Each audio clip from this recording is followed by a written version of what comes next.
시편 83편 1절부터 8절까지 우리 한 목소리로 합독합니다. 하나님이여 침묵하지 마소서. 하나님이여 잠잠하지 마시고 조용하지 마소서. 무릇 주의 원수들이 떠들며 주를 미워하는 자들이 머리를 들었나이다. 그들이 주의 백성을 치려하여 간계를 꾀하며 주께서 숨기신 자를 치려고 서로 의논하여 말하기를 가서 그들을 멸하여 다시 나라가 되지 못하게 하여 이스라엘의 이름으로 다시는 기억되지 못하게 하자 하나이다. 그들이 한 마음으로 의논하고 주를 대적하여 서로 동맹하니 곧 에돔의 장막과 이스마엘인과 모압과 하갈인이며 그발과 암몬과 아말렉이며 블레셋과 두롯 사람이요 아수르도 그들과 연합하여 롯 자손의 도움이 되었나이다. 아멘. 하나님이여 침묵하지 마소서. 그러면서 대적들이 연합하여 지금 주의 백성을 치려한다 그래요. 그러면서 대적자들을 쭉 나열합니다. 자, 몇 나라나 나열해 놨죠? 6절부터 8절까지 한번 쉬어보세요.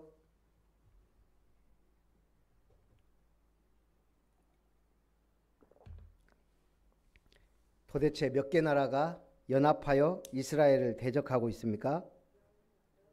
예, 10나라. 이거는 가장 대표적인 나라가 8절에 아수르예요. 가장 강력한 나라. 이거는 주변의 모든 대적들을 말하기도 하지만 어떤 의미에서는 상징적이기도 해요. 이 10나라가 연합해서 이스라엘을 치진 않았거든요. 계속 공격해 왔지만 오늘 우리는 하나님이여 침묵하지 마소서, 잠잠하지 마시고 조용하지 마소서 3번을 얘기했어요. 하나님이 침묵하실 때가 있었습니까? 없었습니까? 침묵하신 것 같이 보일 때가 구약에 몇 번 있었어요. 그 중에 대표적인 때는 애굽 400년 노예 때. 도대체 언약의 백성이 노예되어 있는데 하나님은 뭐 하셨을까요? 침묵하고 계셨어요. 근데 그건 침묵이 아니고 언약을 이루는 과정이에요. 400년 이방에 객이 될 것이라고 약속하셨기 때문에 그 말씀을 이루시는 과정이에요. 그러나 이스라엘 백성이 볼 때는 하나님이 침묵하는 것처럼 보이죠. 두 번째는 사사시대가 좀 그랬습니다. 하나님이 침묵한 것 같아요. 세 번째, 아수르의 북이스라엘이 멸망당하고 바벨론에 멸망당하면서 70년 포로됐을 때 침묵한 것 같지만 그것도 에레미야를 통해 70년 동안 포로될 것을 약속한 기간이에요. 사실 진짜 침묵한 시기는 말라기 선지자 이후 예수님 오시기까지 400년이에요. 그러면서 이스라엘은 완전히 로마에 멸망해 버렸어요. 자, 그러나 그거는 주님이 오시기 위한 과정의 시간표였고 예수님 오신 이후는 침묵하신 적이 없어요. 성경을 통해 교회를 통해 전도자들을 통해 계속 말씀해 오고 계세요. 지금도 우리는 신약을 펴면 예수님의 명령과 말씀이 계속 기록되어 있어요.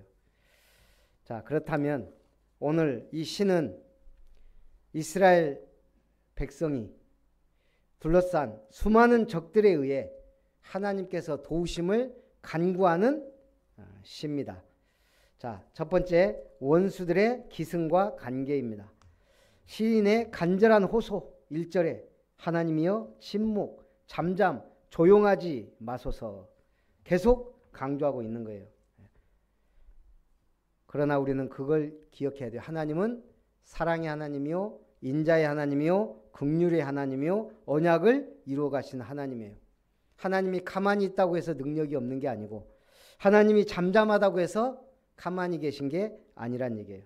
하나님의 생각은 우리의 생각과 다르고 하나님의 길은 우리의 길보다 높다 그러셨어요. 2절에 보니까 무릇 주의 원수들이 떠들며 주를 미워하는 자들이 머리를 들었나이다. 주의 원수들이 예전 성경에는 헌화한단 말은 소란을 피우고 난동을 일으킨다는 얘기예요. 그리고 머리를 들었단 말은 교만하여 우쭐대는 상태를 말해요. 이스라엘 백성은 약한 민족이에요. 그러니까 주변에 강한 민족들이 계속 헌화하고 머리를 든다 이거죠. 그러면서 늘 이스라엘 주변 나라들은 강력하고 무서운 존재로 등장해요. 왜요? 언약이 희미할 때마다. 3절에 그들이 주의 백성을 치려하여 관계를 꾀하며 주께서 숨기신 자를 치려고 서로 의논하여 말하기를 가서 그들을 멸하며 다시 나라가 되지 못하게 하며 이스라엘의 이름으로 다시는 기억되지 못하게 하자 하나이다. 원수들이 관계를 꾀하는데 먼저 뭐예요? 연합하는 거예요. 친한 나라들도 아니에요. 근데 주를 대적할 때는 하나가 돼요. 언제 그랬죠? 예수님 십자가에 못 박을 때 총독과 왕들과 이 사람들이 친하지 않았는데도 예수님을 정죄할 때는 하나가 됐다 그랬어요. 오늘 이스라엘을 멸망시키는 데는 이 사람들이 하나가 돼요. 공동의 목표가 돼요. 뭐가요? 하나님의 백성인 이스라엘이. 그럼 우리는 어떻게 살아야 돼요? 강대국에 아부하면서 살아야 되나요? 그걸 보고 우리는 처세술이라 그래요. 우리 한국은 강대국들에 둘러싸여서 상당한 처세술을 발휘해서 지금까지 살아남았어요. 어떤 의미에서는 강할 때도 있었지만 사실은 강한 것보다는 처세를 잘 하기도 했어요. 위대한 장군들이 일어나기도 했지만 이 아부라는 게 세상 살면서 필요해요. 아부의 힘이란 제가 글을 보니까요.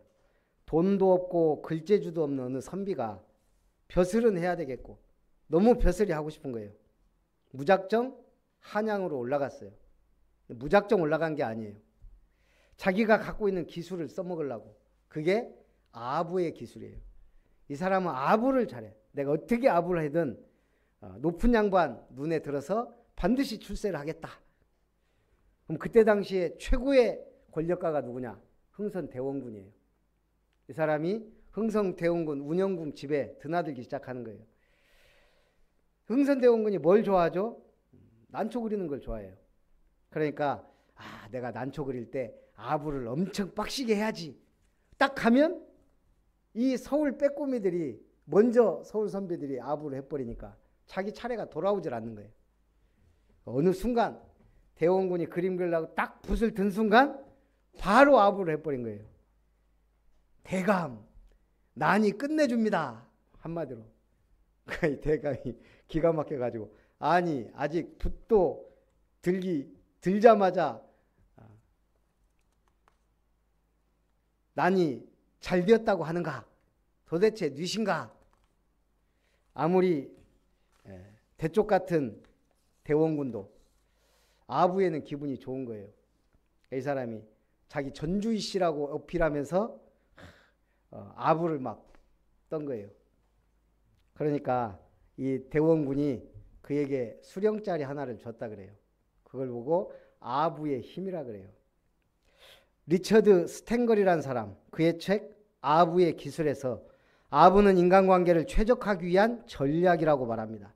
아부도 능력이며 아부하는 자가 출세를 잘한다는 거예요.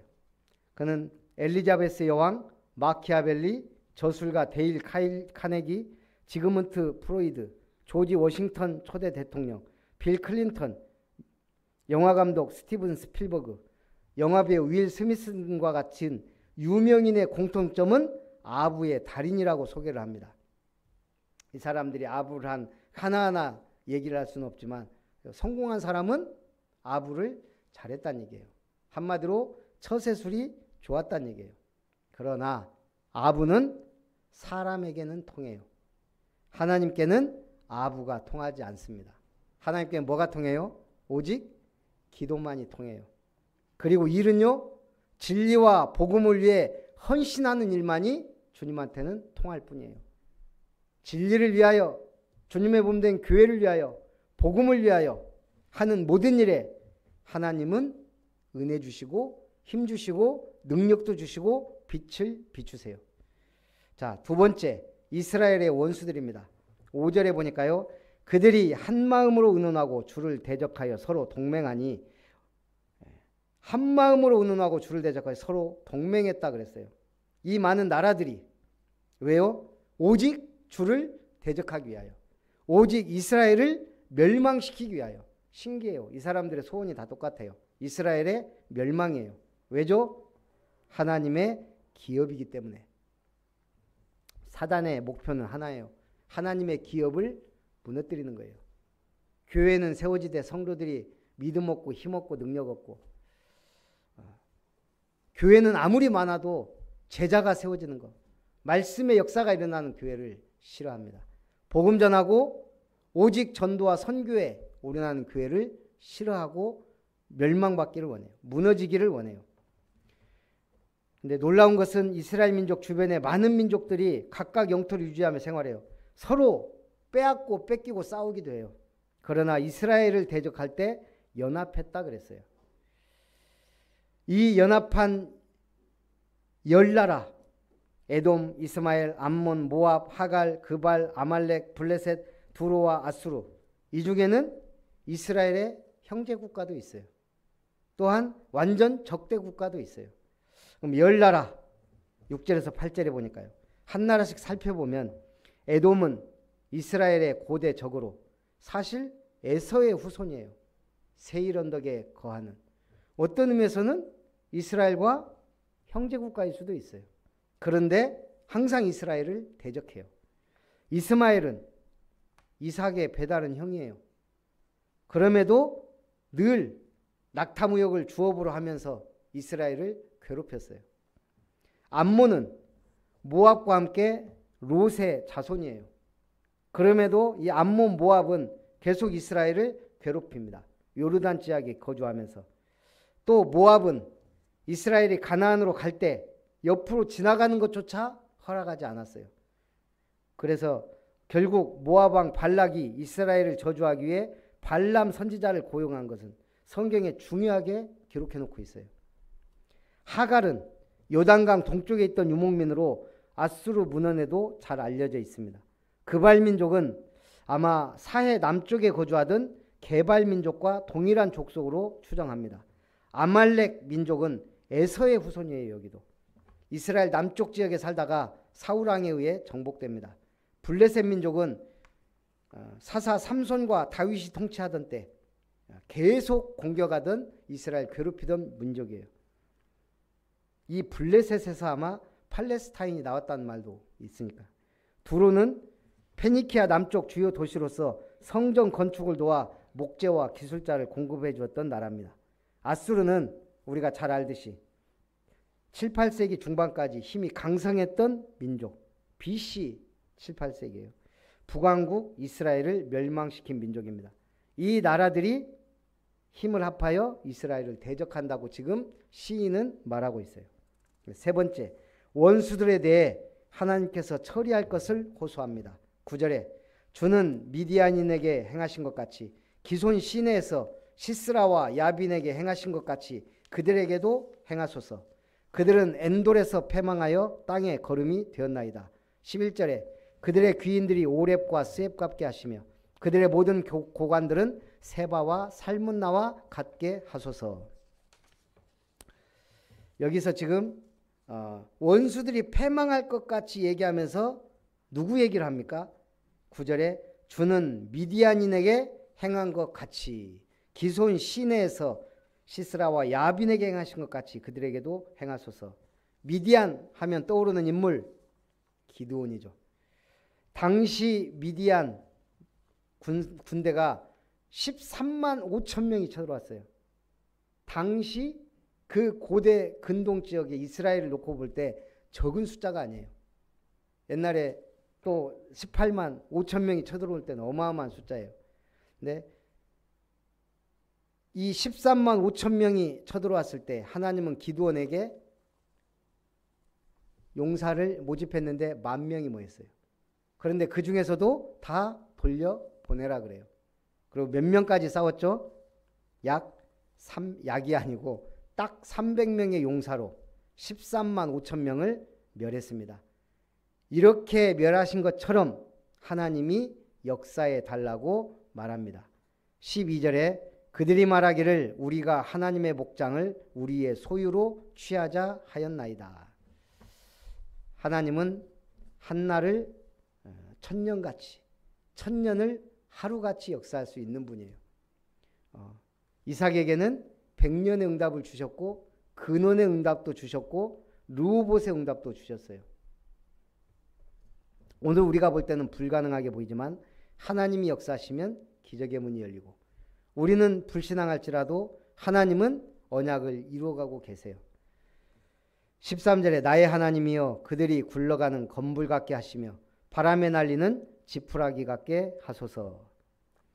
14절에도요. 살림을 사르는 불과 산에 붙는 불길같이 주의 광풍으로 그들을 쫓으시며 주의 폭풍으로 그들을 두렵게 하소서. 지금 기상이변으로 지구상의 다양한 재앙들을 우리가 보고 있어요. 지금 보니까 미국 하와이에 산불 났는데 싹 태워버렸더만요. 근데 신기하죠. 집사람이 얘기해 주더라고. 그 딱 탄 집 중에 한 집이 딱 남아있는 거예요. 왜냐하면 하와이는 특성상 나무로 많이 집을 졌나 봐요. 근데 이 사람은 벽돌로 집을 지은 거예요. 다 타고 지나갔는데 그 집만 딱 남아있어요. 저걸 선견지명이라고 해야 되나? 믿는 사람인가? 그런 생각이 들더라고요. 하나님이 역사하시면 그럴 수 있다는 얘기예요. 싹 다 불탔는데 한 집 딱 살아남은 것처럼 하나님은 우리를 전부 다 멸망받는 가운데서 우리를 구원하셨어요. 우리가 지금 몇 대 몇으로 구원받은 줄 압니까? 저는 신기해요. 우리 사람이 태어나는 데만 해도 몇 억 대 1을 뚫고 태어났다 그러잖아요, 우리가. 그런데 그 중에서도 우리가 사실 장애인을 뭐라고 하는 게 장애가 없이 태어난 것만 해도 저는 기적이라고 생각해요. 그리고 우리가 이 땅에서 정상적으로 살 수 있다는 것만 해도 얼마나 감사한지 몰라요. 그런데 그 중에서도 먹고 살 만한 나라에 저는 그렇게 생각해요. 제가 당장 목사 제명돼도 굶어 죽지는 않아요. 그 확신은 있어요. 저 대리운전을 못 하겠습니까? 뭘 못 하겠어요? 굶어 죽겠어요? 대한민국에서? 모르겠어요, 이제. 딴짓을 해서 도박빚이 어마어마하게 적거나 무슨 주식 투자 같은 게 해서 빚이 어마어마하게 많거나 그러지 않는 이상 아무것도 없어도 먹고 살기인데 지장 없는 나라가 저는 대한민국이라고 생각해요. 깡통을 갖다 놔도 사람들이 정이 좀 있어서 그나마 많이 할 사람들이고. 어쨌든 그래서 주의 광풍으로 그들을 쫓으시며 주의 폭풍으로 그들을 두렵게 하소서. 그들로 16절에 여호와여 그들의 얼굴에 수치가 가득하게 하사 그들이 주의 이름을 찾게 하소서. 하나님이 우리를 수치스럽게 한다면 어떻게 될까요? 하나님이 조금 손보는데요. 저는 지금까지 그 흔적이 남아있어요. 하나님이 조금 손댔는데 물론 하나님이 직접 손대진 않으셨겠죠. 아마 천사를 보내서 저를 손을 좀 보지 않았을까. 지금도 저는 턱이 조금 삐뚤어져 있어요. 그때 한 대 맞아가지고.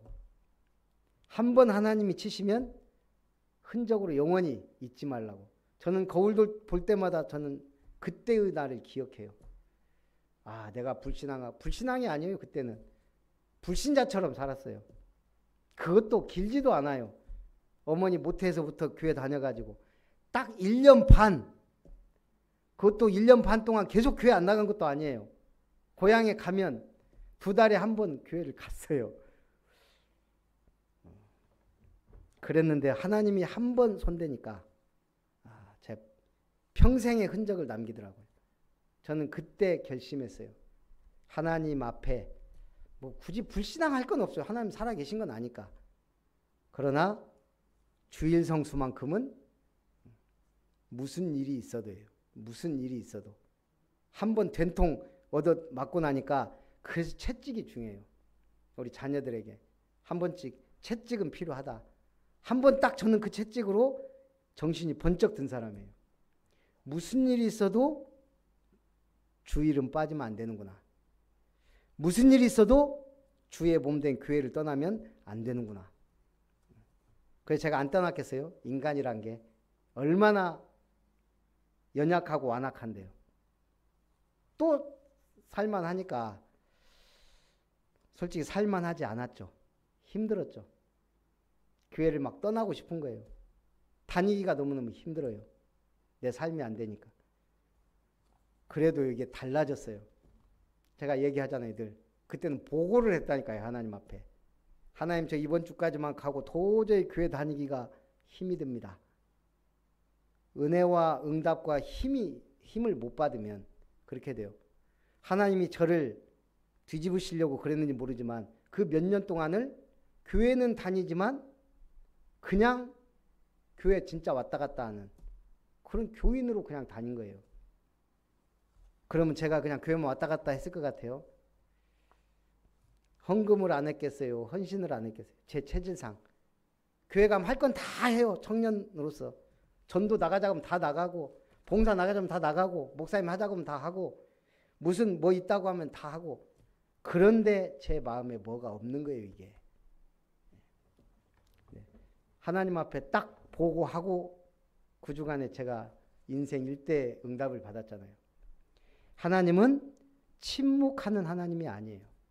우리가 스스로 가까이 갔다 멀어졌다 가까이 갔다 멀어졌다 우리 체질이 더러워가지고 우리가 연약해가지고 그런 거지.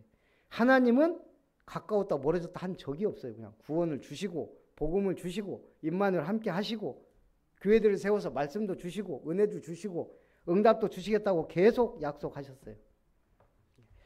우리가 속지 않으면 돼요. 나 때문에 속고 환경 때문에 속고 우리는 뭐 때문에 속아요. 그래서 수치를 당케하지 마소서. 지난주에 우리 최가빈 집사님 차량 운행하면서 가면서 이제 이게 벌써 딱 예정일보다 길어졌죠. 들어간 돈보다 진짜 우리 그러잖아요. 뭐 1.5배 더 들어간다고. 정말 1.5배 더 들어갔지. 근데 아직 완공 안 됐지. 지난주에 손자가 거기 뭐 이거 하다가 다리를 다쳤더라고요.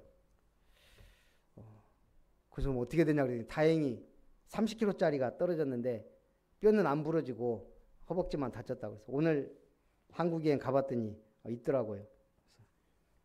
제가 그냥 그랬어요. 얼마나 다행이냐고. 주변에 기도하는 분이 있으니까 그 정도라고. 발이라도 떨어졌으면 발가락 다 나갔을 거 아니냐. 감사해라. 알아듣는 것 같기도 하고 못 알아듣는 것 같고 알 수가 없어요. 그렇지만 저는 기도한 목사로서 얘기해 주는 거예요. 나의 기도가 있었다. 오늘 우리는 모르는 거예요. 그 순간 하나님이 역사했는지 안 했는지는 몰라요. 그러나 제 믿음은 하나님의 은혜로 그 정도로 무사히 병원도 뭐 잠시 갔다가 끝나고 입원도 안 할 정도로. 그래서 하나님이 역사하시면 하나님이 은혜 주시면 아까 얘기했잖아요. 하나님이 만약 우리를 수치를 당하게 한다면 돌이킬 수 없게 돼요.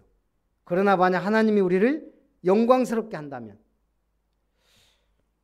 저는 뭐 김하성 선수가 우리 멤버였다는 것을 우리 권사님을 통해서 들었어요. 한마디로 말하면 랩넌트죠. 야, 요즘에 몸값 올라가는 거 보세요. 저는 정말 김하성 선수가 수비는 잘하고 타격은 못하는 줄 알았어요. 그런 선수가 메이저리그는 어떻게 갔지? 근데 지금 보세요. 펄펄 날잖아요. 지난 경기에서는 말로 홈런까지 때렸더라고요.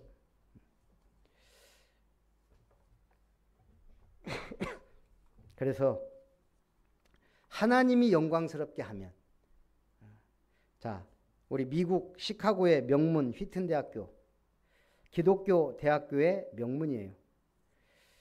이 노예제도를 반대하는 감리교 목사님들이 세운 대학이 휘튼 대학입니다. 이 학교 중앙홀 2층에는 휘튼 대학교가 배출한 선교사들의 명단이 쫙 사진과 함께 붙어 있어요. 그 중에 몇몇 사진에 십자가가 딱 표시가 돼 있어요.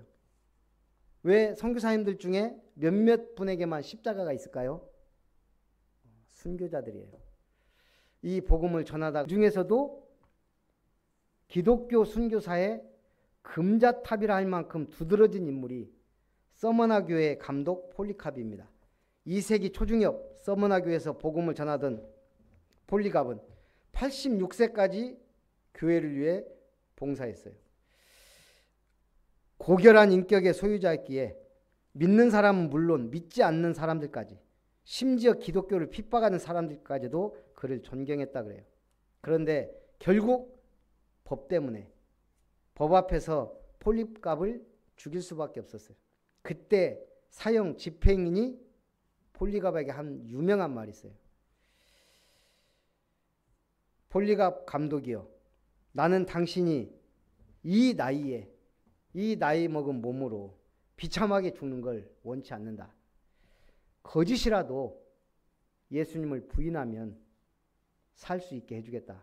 그 한마디만 하라. 그러면 당신은 살 수 있고 어디 가서 전도를 하든 뭘 하든 하시라. 그때 폴리캅이 한 대답이에요. 86년 동안 나는 그분을 섬겨왔다. 그분은 내게 아무런 잘못도 거짓말도 한 적이 없다.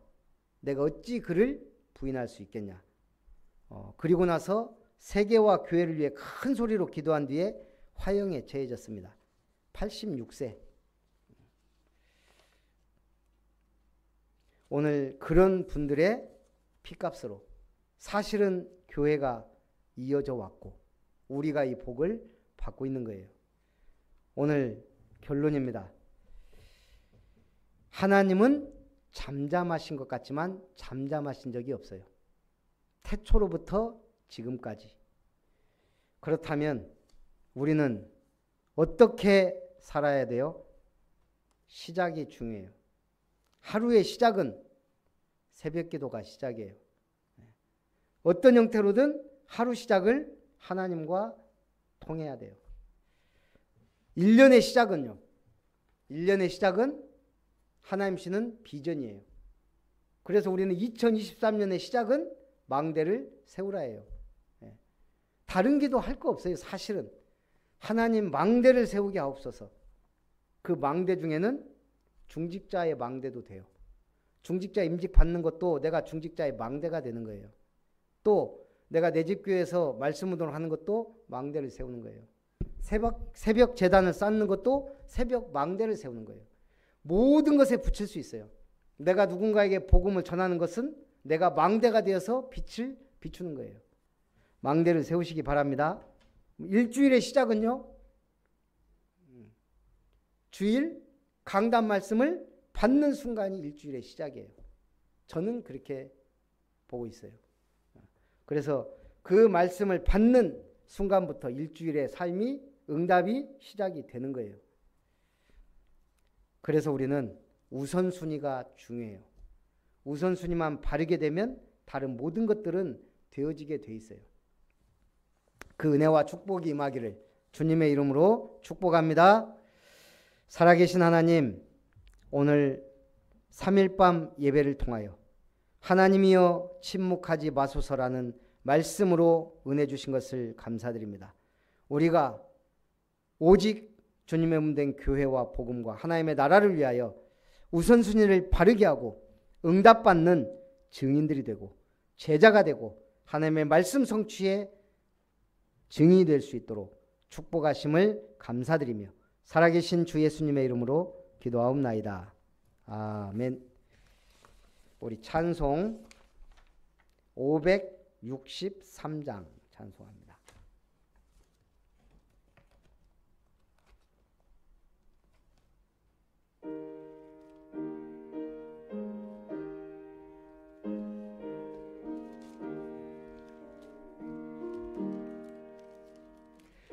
예수 사랑하심을 성경에서 배웠네.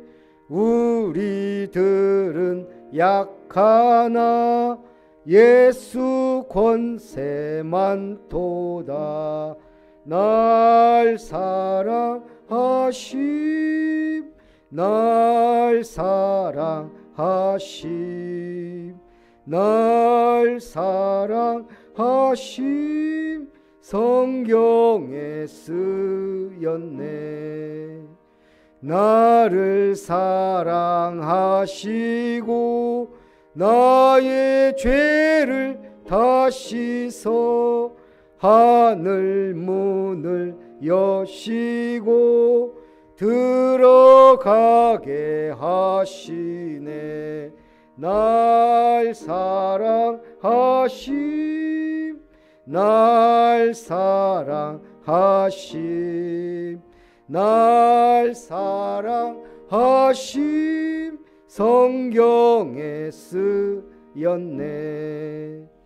내가 연약할수록 더욱 귀히 여기사 높은 보좌 위에서 낮은 나를 보시네.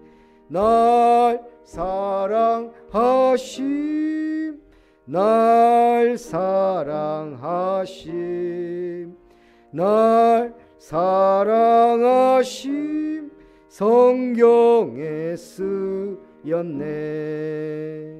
세상 사는 동안에 나와 함께 하시고 세상 떠나가는 날 천국 가게 하소서.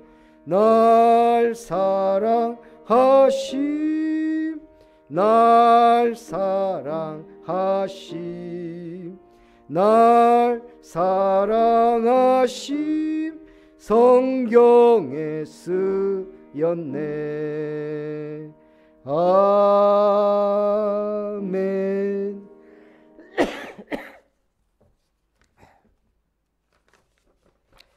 이거 끝나지 않는 코로나 위해서 우리가 기도하고 또 걸리지 말고 잘 응답 받았으면 좋겠습니다. 우리 이번 주에 우리 중직자님들하고 잠깐 얘기를 했는데 우리 수요일 날 예배 끝나고 우리 그 장로 임직 과제 좀 같이 하면 어떻냐, 그래서 좋다고 생각을 하고요. 이제 앞으로 우리 주일 예배 끝나면 제가 짧게라도 우리 중직자들에 대한 메시지를 좀 하고 그 다음에 이제 남은 한 달 정도는 우리 외부 강사를 좀 초청해서 우리 중직자들 메시지도 좀 받고 하면 어떨까 기도하고 있습니다. 그리고 이번 주 토요일은 광양 임마누엘 교회에서 순천 초등신학원 연합 캠프가 있습니다. 사실 이런 자리는 다 가서 보는 게 너무 좋지 않을까. 렘넌트들에 대한 또 우리 지역 렘넌트들이 모여서 함께하는 자리니까 가능하면 참석하시면 감사하겠고요. 또 9월 3일 주일부터 임마누엘 목포교회 전도학교가 시작이 됩니다. 그래서 9월 3일은 우리 갈 수 있는 분은 다 가는 걸로 또 이렇게 얘기가 됐고 2주에 한 번씩 갈 때 또 우리 한 분씩이라도 저하고 같이 가면 좋지 않을까. 저도 피곤치 않고 힘들지 않도록 기도하고 있습니다. 그리고 10월 3일은 제2차 집중훈련이 있습니다. 그리고 9월 1일부터 또 일회교회부터 내집교회 예배를 드리기로 하고 또 9월 달에는 우리 자체 나름대로의 예비 캠프를 시작을 하려고 합니다. 그래서 11월 달에 임직과 12월 달에 캠프가 진행되는데 앞으로 바빠집니다. 뭐 훈련해 주세요 말 안 해도 이제 바빠져요. 그래서 좀 기도하고 준비하면 좋겠습니다. 축도로 예배를 마칩니다. 태초부터 지금까지 잠잠하지 아니하시고 구원의 역사를 이루신 하나님의 그 크신 사랑하심과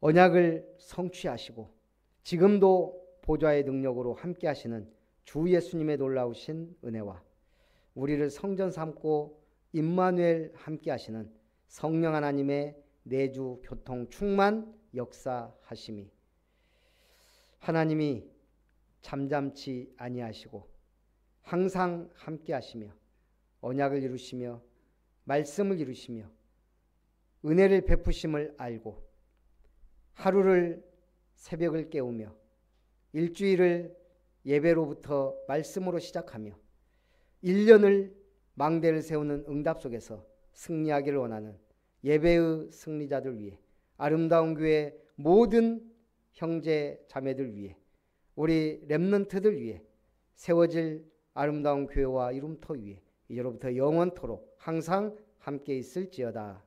아멘.